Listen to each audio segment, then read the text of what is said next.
So there you go. The beat goes on in the manner of speaking. We've got Mr. Yinka Odumakin here with us. He is the spokesperson of Afenifere. Thank you for coming on this morning. My pleasure. But is this really all of this, for want of words, hoopla? Is it necessary? Because at the end of the day, when these politicians have their meetings and sort themselves out, the people may not even be there. Well, these are not our politicians. They are the ones leading this. The politicians have been protected. It's the people who are vulnerable. It's the people who have been at the receiving end of all these attacks. People cannot go to their farms. People cannot travel on the road. I traveled early this morning. It was like as if you are traveling in ghost towns. Most of the places I passed. It's that bad. So these are about the people. People want to be secure, they will be safe. And interestingly, if you read the Wall Street Journal this morning, President Trump is saying that he wants to add 7 countries to the list of travel ban countries. Nigeria is one of those 7 countries he mentioned. And what's giving us this is those who are troubling us. Mostly Boko Haram, herdsmen, and all these groups are from the north of Nigeria. Yet, those who are going us are not concerned about the activities. It's only those of us who want to protect ourselves, who are not troubling anybody, that they're concerned about. Will it be fair to say they're not concerned, having seen all the initiatives that they've taken, the steps that they've taken, first to quell Boko Haram, the comments, how they've come up with the National Livestock Transformation Plan, which they say will cater for all of these things? You're not oblivious of those plans, are you? Well, if you talk of National Life Transformation Plan, that's just an agenda. It's Ruga. It's to take lands, to take territories for herdsmen. In the midst of this, we are talking of visa-less travel. Come and invade Nigeria. Change our demography. So that's what you think of it. That's your impression of it. That's what it is. So it is. So the steps that have been taken, they are not basically to resolve the matter. You remember, you forgot in Benue. In Benue, January 1, 2018, 71 people killed one day. The governor was called to Abuja. Go and learn how to live in peace with your neighbor. Now, I told you I'm coming from Osho State. Yesterday in Oshobo, there was a shocking find. There's a place called Ilebo. A Fulani herdsman went to report to the police that a farmer, one Wasiu, I forgot his name now, that he kidnapped his cow. He kidnapped the cow, he went to arrest the man and killed the cow. Up to now, they cannot find the cow. The Fulani herdsman said, oh, no, I don't want police in Ilebo. Let's go to Shobo. The man was taken to anti-kidnap units in Shobo for kidnapping a cow that they're going to find. The man has been with the police for the past 5 days. This was going on. So even now, the Nigerian police today now is pursuing sectional interest. And people say they are worried that, how do you mean? If a man just gets up and reports a native that this man kidnapped my cow, where is the cow that was kidnapped? So does that mean that is Nigeria police's principle? Just that one incident? Oh, I can give you several incidences to bother this fact. I once said on this channel that a professor was traveling from Ekiti, coming to an area. He was almost abducted. He ran. They shot at his car. He ran to the next police station. This is what happened to me. I was shot. Where? The moment I said herdsmen, police said, no, you cannot report here. Go to the next station. When I said it here, the police I command Abuja, they told me I was lying. I gave them the man's number. Talk to them. They talked to the man. Today, they have not invited the man to come and do anything. So what are you talking about? All right, we'll get more on this subject matter and from Mr. Odumakin and as well as our other guests when we return in a moment. Stay with us. To Abuja now, we've got another perspective from there as well. Mark? Thank you, Chamberlain. We have with us in our studios Dr. Sani Sufi, who is a former senior lecturer at the Bayero University in Kano. He's also a former commissioner of education in Kano State. You're welcome to Sunrise Daily this morning. Well, you have seen there the many views of different people. During the break, we had the view of Professor Wole Soyinka, who says this is not illegal. In any case, it should be challenged in the court of law. We had former, well, I think he's still the deputy chair of the NLC, who says, that's Isaremu, who says that the police should not be decentralized through the back door. We've also seen some of the highlights of what Amotekun is supposed to deliver for the people of the Southwest. With the security situation in the country in view, where do you stand? We're all Nigerian citizens, and I think nobody will say, even the police itself, that they are happy with the performance of the police vis-a-vis the security situation in Nigeria. The truth of the matter is that the number of police in Nigeria is not sufficient. We have been saying towns without number that we need more policemen in our counties, in our villages, in our cities to curtail a lot of vagrancies that are happening in the country. But having said that, it does not mean that you throw a baby with the bathwater simply because the police are not efficiently doing what they are doing. You will just come and bring another police, which is an architecture of your own thoughts of what ought to be done. Certainly, certain initiatives have been taken by some states to complement the work of the police. I know some states have created either an organization to help in traffic control. Some other places, they created outfits which will help in preventing crimes and in detecting crimes, and they are assisting the police. Our expectation is that the federal government should take a greater initiative by increasing the number of policemen, training them, and ensuring that those who are there are really equipped to do their job. So while we're waiting for the federal government to do that, let's also forget that, of course, the state governments are also investing quite a bit in the police as well. That's Nigeria Police Force. The federal government will also argue that only recently, I think I also heard the president say that they were able to recruit 10,000 more policemen into the force. Now, while that is going on, we also know that the federal government is also talking about community policing. On Friday, Friday last week, the president met with the security chiefs in the morning. And one of the outcomes from their discussion during the briefing after that meeting was that the federal government supports community policing and they're willing to fund it. If within all of this, while we're trying to do what it is we can do with the central policing, they also agree that the community needs to be involved, why is there so much furore over the creation of Amotekun? I presume when the federal government said that the issue of community policing has been with us for quite a long time. In fact, at various times, even the British government were helping in developing police security network within communities so that at least some small crimes which can come to the police either could be prevented and also be dealt with within the ambit of the existing Nigerian police force. But the truth of the matter is that the number of police and the training is still very insufficient. Let me give you a typical example of a country within Africa. Cairo alone in Egypt has, at least between police and security services, have almost about 1 million security apparatus within Cairo alone. And Egypt is half the population of Nigeria.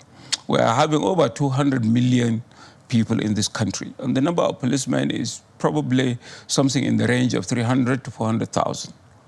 the number is just not sufficient to deal with the issues that are coming. The question I have asked, yes, is why, because you have also acknowledged that there have been other initiatives put together by state governments over a period of time. This is in addition to them supporting the federal government's police. Isn't that correct? Yes. The question is, why is there so much furore over the initiative of the Southwest governors? What it is that, you see, whenever police are a very essential part of our security network, and they are key in ensuring safety of people's lives and properties. And these are an outfit which can be utilized either for the good or for the bad. And our fears is that it shouldn't be used for the bad. And in order to allay fears, you must be sure that whatever you are putting, which will do some quasi-police work, has to be established within the prisms of law. The issues has been that Amotekun, just we woke up in the morning and out of probably political consideration, we said probably that we in the Southwest were not happy with what is happening, and let us put together an outfit which is going to protect our lives and properties. Not taking into consideration... Which is going to complement the police, the work of well, police. every outfit that you put, everything that you put in, even within your house, you say you are going to complement the police. But you have to look at the procedures of establishing this thing. The states that have done, let me give you a typical example of Kano State. Kano State, with its large number, probably one of the most populous in the country, feel that the number of police are not sufficient. They established what they call the Hisba. When the Hisba was established, they went through all the processes that were required. A law was established within the State House of Assembly, and the law was done and was even further amended way back 2003 and 2005 when amendment was done. And this was challenged by the federal government, thinking that we are now creating an outfit which is doing a police work, even though the condition for establishing this is that they are not going to carry any lethal arm. They are just going to assist the police in reporting crimes and in assisting police in informing and doing some intelligence gathering for the police. But even for that, the federal government and the the Inspector General of Police were not happy with this, and the case went to the Supreme Court. And it was decided that within the prisms of law, what Hisba had done was correct. Now with Amotekun is that you put up, or at least you initiated putting up a security outfit of which there is no law that established. There is no framework of its work. Nobody knew whether they are going to carry lethal arms or not, because they are fighting. They say they are fighting herdsmen because herdsmen are challenging them with guns. So the feeling is that they also will carry guns to fight those who are fighting them. So within this context, people will have fears. If you recall, you have to go with history. History is very, very important. When I believe you recall when Gani Adams put his own Odua People's Congress, what did they do? They were to do some police work. All these feelings were done. At the end of the day, what happened? They started chasing Igbo traders in Lagos, anything that is not within the context of what they wanted. They unleash fears on these people, harassing them. So the fears are the fears. So the fears are always there, and the fears, you know, are real. We cannot dismiss the fears. Yes. What must be done is to reassure people and perhaps, you know, move away from that. But people will say that we should not forget the primary reason. I mean, if you also argue that the federal government was not happy and there were fears with the setting up of the Hisba, you know, and you talked about the legal framework. There have also been places where there was a legal framework and there was also a tussle. So, for instance, in Benue State, that set up its own anti-grazing laws, there was also a problem with a section of people who said, oh, this could be against us, this is discriminatory, so to speak, against our practices and our cultures. So is the law really the problem or the fears of the people? Both. We are living within a context of a sovereign nation. And in this country, what establishes us is the Constitution. It's what binds us and ensures that one doesn't tremble on the rights of the other. once you do things which is outside the ambit of the Constitution, certainly the federal government or any other agency that is empowered to do so must stop you from doing whatever that you have done. What is happening now is that Southwest government launched probably the largest police support initiative without law that is establishing it, because it's only the law that will tell you what is it that they are, what is the framework, what are their modus operandi. I have to go to Lagos in a moment, but just before we go to Lagos, considering the experience of Kanu, and you are very aware of how Kanu eventually, you know, fought and won their case with the federal government. If there was a law supporting Amotekun, would you have a problem with it? No, I have no problem with that. Okay, so long as there is a law that establishes it and people feel that this is what it is, so there is no problem. Let us go to Lagos now. Chamberlain. Yeah, so if the Southwest governors go ahead, the state houses of assembly enact a law to support this, do you think that will settle the matter?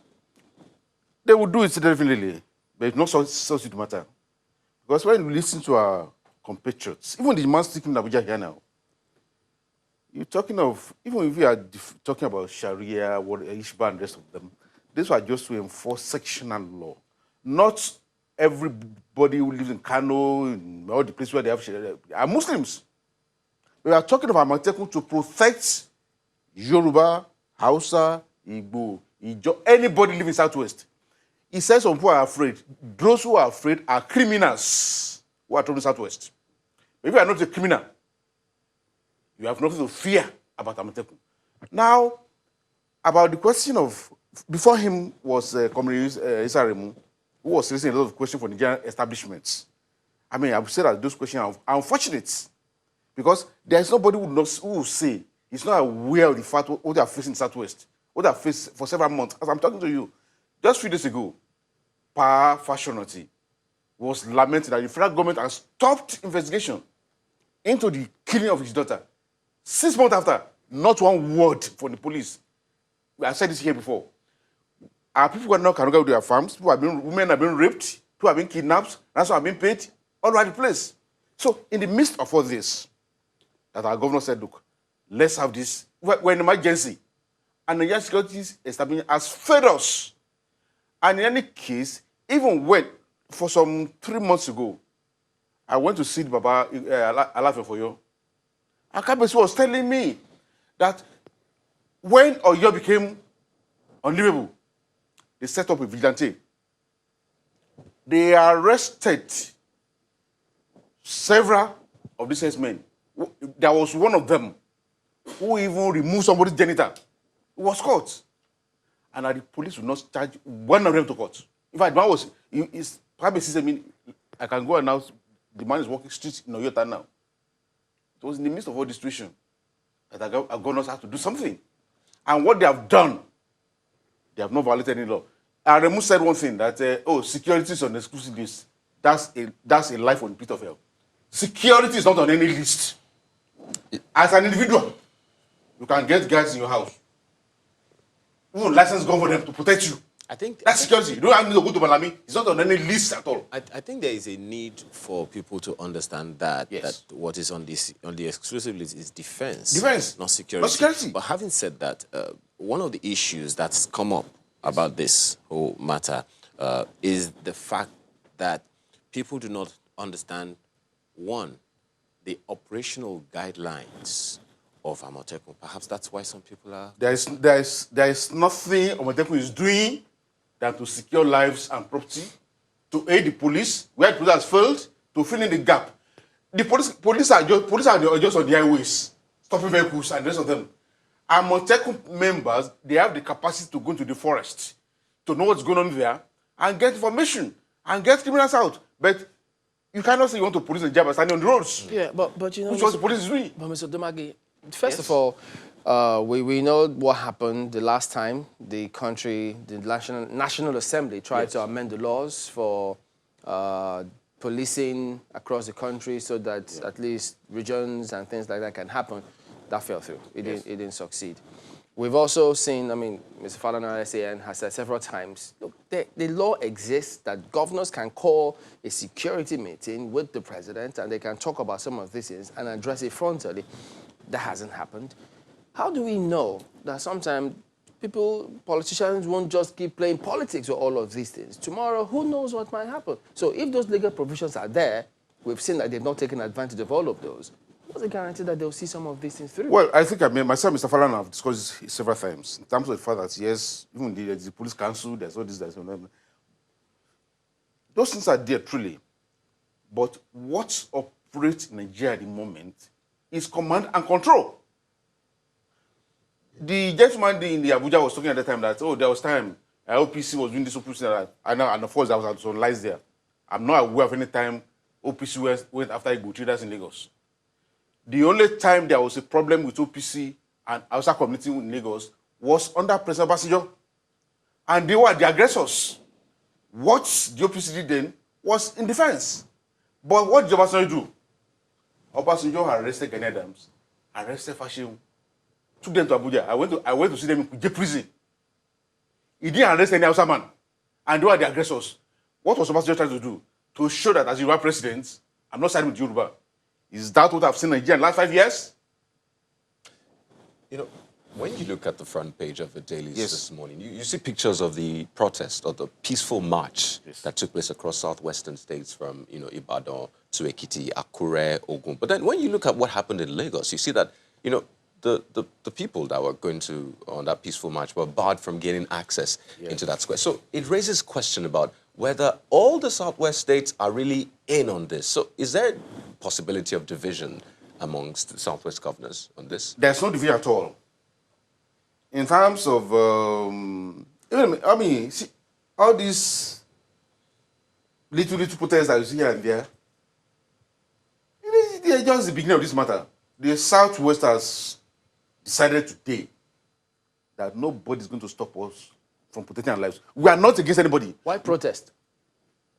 Well, the young people, most of the people are carrying the protest. That's their own way of showing their indignity. Look at what's going on. You saw one guy that came here yesterday on your television running his mouth, insulting Yoruba, calling us primitive and the rest of them, a coward. No, but what kind of things are going on? We actually had to cut that off because that's not allowed on national television. So really, it is, and people behave in a very civilized way. I heard someone on the report saying that, the police are going around to ensure there was no harassment of people. We don't do that. We don't harass anybody. And that's the conduct of those who are protesting yesterday shows clearly that this is not against anybody. It's about protecting ourselves, protecting those who are living with us. We don't have the history of aggression against anybody. We believe in live and let us live. We are very accommodating of visitors. The Amotekun will only secure. It will not go after innocent people. We don't do that. All right, so there you go. On that note, we thank you for coming on, Mr. Yinko Dumaki, spokesperson of Afenifere. Mark? Dr. Sufi is still here with us in our studios. How do you think that these fears, because we cannot run away from them, and it was seen that at every turn they keep confronting us. How do you think we can address them in such a way that every Nigerian feels secure in any part of the country he or she wants to go to? One way of which we can ensure our security of lives and properties of a Nigerian wherever he lives is to put your security within a constituted authority. Once you allow, simply because of mayhem here and there, you allow everybody to go and take whatever that he can carry, particularly... No, we're all constituting our... Who's going to constitute the authorities is the question. This is what I'm saying. We have a federal government there. We have a federal government. We have the executive, the legislative, and the courts, and this is what is running this country. All the 200 million people of Nigeria are having these three arms of government to work on their affairs. But once you allow some ethnic bigots and very pedestrian thinking and feeble-minded people and lastly, politicians coming to take over what would have been the responsibilities of constituted government, you run the danger of establishing a monster which at the end of the day you may have very, very difficult to control. When most of these things started, we think that, well, this thing will we sort have to out leave it itself. there, I'm afraid, Dr. Sufi. That's the fear I have. And I tell you, Amotekun is going to be a monster of which is going to disturb the Southwest by itself. Because people will take over. Currently, Tinubu is being... Let me just give you one case. Just one case. Is it a monster? It's a monster. Is it his by a monster? His by is established by law, so it cannot be a monster. Okay. And I tell you, Amotekun is not. It's a fine place to live in. Dr. Sufi, we have to go now. Yeah. He is a former senior lecturer at the Bayero University in Kano and also a former commissioner of education in Kano State. But that's where we have to leave it for this segment. Sunrise Study continues in a moment. Please stay with us. Welcome back. Let's take a look at some messages coming through from you out there. We've got this one from Badong Joshua talking about security. He says, it's regrettable and disappointing to hear people making unsavory statements condemning the efforts of some governors in assisting the federal government on security matters when we have civilian task force in the Northeast. Well, the Supreme Court judgment is what piques Ugonna E. Esquire's interest. And he says the Supreme Court has inherent powers under the Supreme Court Act to deliver judgment and give reasons later. The mere fact reasons were given outside 60 days does not make it less a valid judgment. That's an ongoing conversation. And Zemo also speaks about the judicial system, saying, though he thinks we still need to work on our judicial system, but what baffles one is why the opposition party always cries wolf every time they lose. Do they now expect the almighty Supreme Court to remove hope? Uzodima, that's a question mark there. Well, Deolu Oyebode said, he's talking about the democratic process, and he says, democracy is a process, and we must continue to engage the process. The perspectives of the guests discussant on Imo and Akwa Ibom scenarios are healthy debates and an eye-opener to interested parties. Yeah, so that's why we don't mind you engaging us. Engage with us on this show. We appreciate it. But thank you all for watching today. We'll see you tomorrow. I'm Chamberlain Oso. Thank you so much. I am Kayode Okikiolu. I am Ayo Makini. Have a wonderful day. And I'm Maokwe Ogun Yusuf. Goodbye.